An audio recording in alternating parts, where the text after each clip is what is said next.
Typically when it comes to me reading manga, I don't really read any until I've seen the anime first, since I don't like to know what to expect from each episode before I watch them. And then one day while I was scrolling through Facebook, I saw somebody had posted an entire manga chapter, and I looked at it and I was like, well, this looks interesting. So I read it, and then I became really invested in the story, and I have been buying them ever since. And since it's finally been announced that they're getting an anime series, and the final volume is coming out in a few months, I thought I'd just do a video featuring the only manga I've ever read without an anime already out.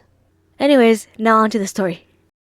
This volume starts off with a human girl being presented to a beast king as a 99 sacrifice from the human kingdom. This agreement came about when many years ago, there was an ongoing war between the beast and human kingdoms.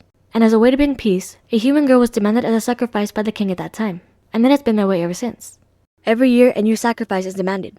The current king's chancellor then comments on how the sacrifice won't be a good enough meal for the king. And the girl named Sacrificial rebukes his claims. She is then left alone with the king, who tells her to bow into submission before him, and act as all the other sacrifices have before her, pleading for their lives instead of putting on a brave face. But rather than do that, Sacrificial just comments on how squishy the king's paws are.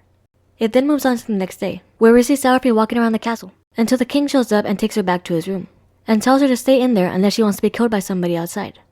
He then tries to scare her by saying he could just end her life right there, but then he says he knows she isn't afraid of him. We then see a flashback when Sacrificial was a child, and how she found out that not only was she not the biological daughter of her parents, but that the only reason they adopted her was to use her as a substitute for their actual biological daughter. So if/when their village was chosen to give a sacrifice, they would give her up instead of their actual daughter. The cold-hearted looks in the eyes of her parents was the scariest thing she ever saw, which is why no matter how many threats she receives, she will not be scared by the king, whom she believes is just putting up an angry front to hide how he really feels. We are then shown them on another day, where they seem to bond over things, like the small hint that the king is actually kind, and him comforting Sacrificial when she was afraid of thunder, which seems to be the only thing she's actually afraid of. Finally, the day of the sacrifice ritual arrives. Sacrificial is led into a dark room by Chancellor Anubis, and is told to wait for the king to arrive so that the sacrifice can be done. But instead of the king, Sacrificial is met by a lizard man, who tells her to keep quiet and wishes to take her place in order to kill the king. A mysterious figure then appears before Sacrificial to shield her from the assassin's blade, and while the lizard man criticizes the king, Sacrificial comes to his defense. And just when the assassin is going to stab her, the mysterious man stops him, and the would-be assassin runs away. Sacrificial then states that the mysterious man before her must be the king. We learn this is true, and he goes on to say that though he was born a beast, half of his blood was inexplicably human, and because of that, he is cursed to turn into his human form whenever the miasma leaves the air. The king views himself as weak for having these two forms, but Sacrificial disagrees, and she affirms that she thinks he is a wonderful king. The chancellor had told her that on this ritualistic day, no one actually sees the king, nor do they see him eat the sacrifice. Just that by the next morning, he emerges without the sacrifice, and is covered in human blood. Sacrificial states that no weak king would ever go to the lengths that he has. She then asks that he end her life, so that she may become part of such a great king. He embraces her, and the chains that she was made to wear this whole time were finally broken. We are then shown the next scene. We see all of the king's council with shocked looks on their faces, and the king repeats what he said, that Sacrificial will be his queen.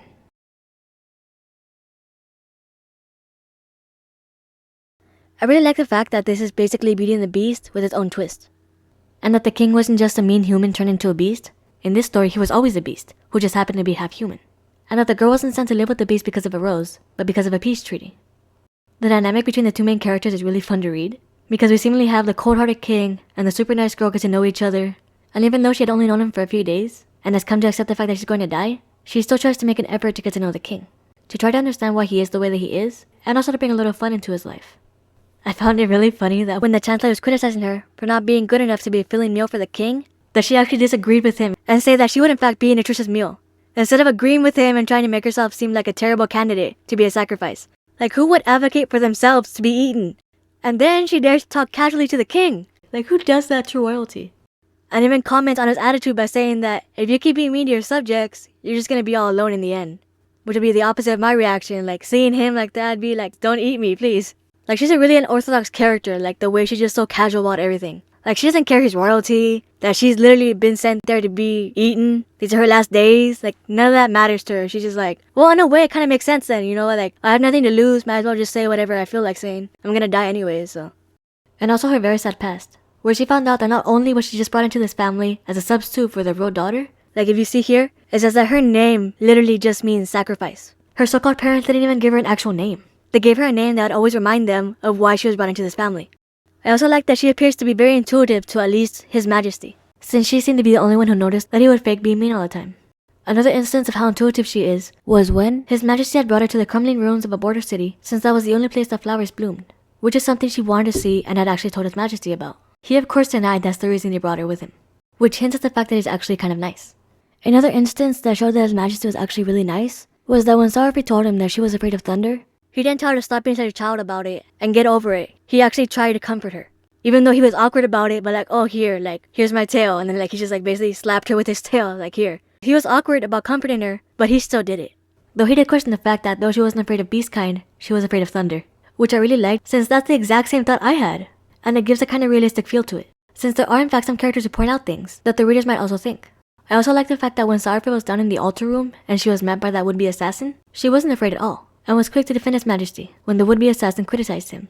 This scene in particular is one that I really enjoyed, because even though she should view the king as nothing but a monster who's gonna kill and eat her, she still sees his good qualities. Not to mention everything His Majesty does to ensure that the sacrifice returns to the human kingdom, while he himself keeps up the life having eaten the sacrifice. And the fact that Sacrificial herself was able to piece together how His Majesty actually conducted the sacrifices just further proves how intuitive Sacrificial is to His Majesty. When the scene of the embrace was shown, I was really confused as to what was going on, but then I saw that she thanked him for allowing her to become a part of him. Like, was this the end for Sacrificial? But then I was just as surprised as the king's council was when he made his announcement. And the fact that they seem to bicker like a married couple already just makes their relationship all the more wholesome. I also wasn't expecting Sacrificial to give the king a name, but I really like the name that she chose for him, Leonhardt. This first chapter had a lot going on, and I've enjoyed it so much that I've been buying the volumes ever since. So I've often seen this manga be compared to another one, the other one being The Ancient Magus Bride. And I agree, these two are similar, and I can see why they're constantly being compared. They both have female teenage leads, they have both resigned themselves to their fate, which means that they're not going to live very long. Both of the male leads in these mangas, who are clearly not human, have a lot more power than their female counterparts, and are seen as these mythical beings. And although they do share these similarities, they do have one key difference: how both of these female leads approaches the fact that they're going to die. The female lead named Chise in The Ancient Magus Bride, she is far more reserved, she doesn't argue with anybody, and has just quietly accepted her fate, whereas Sarupi was the opposite. Although she as well quietly accepted her fate and never really mentioned it to anybody, she would not take any insults of anybody. Like when the Chancellor was criticizing her for not being good enough to be a filling meal for the king, had Chise had been in her place, she wouldn't have said anything. She would have just been quiet and tried not to make the king angry. Although another key difference is the fact that in The Ancient Magus Bride, as far as we know right now, Elias is a full other being. There's no trace of human in him at all. He has the capability of turning into a human, but it's just a fake disguise and he isn't really human. And as far as we've seen, nobody's really against Chise and Elias eventually marrying, whereas with Sarupi and Leonhardt, there is a huge opposition against them being married. And another female heroine that comes to mind when talking about these two is the character named Emma from The Promised Neverland. Although in the beginning she had no idea that she was going to die young, when she did find out, she was utterly disgusted by this fact. But she also had a different approach than the other two. As soon as she found this out, she was not going to let them kill and eat her. She was going to escape and live a long life. And not only does she want to escape this fate for herself, she also wants to save everybody else who's destined for the same fate. She's really selfless, she's very smart, and she has her friends help her plan the escape. And though there are these creatures present in the anime, Emma doesn't end up marrying one. She ends up fighting against them, but she does not end up marrying one, which is a real key difference to the other two. Chancellor Anubis, if it wasn't already obvious, is a reference to the Egyptian god Anubis, who is the Lord of the Dead. His main role is to weigh the hearts of the dead on the scales of justice in the underworld, judging the merit of their souls. And if the hearts of the souls are heavier than the feather of the goddess Ma'at, then they are denied passage into the underworld.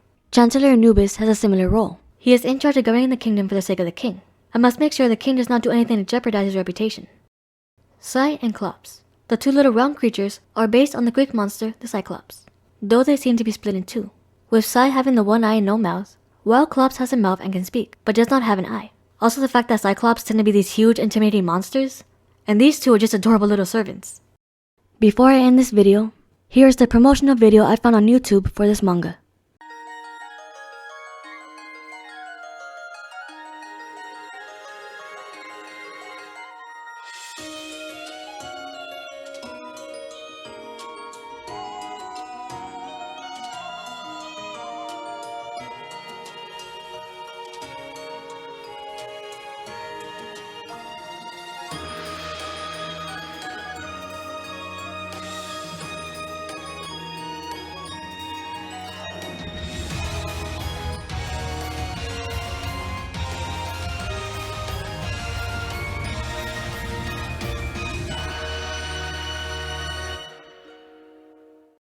This was just something new I thought I'd try.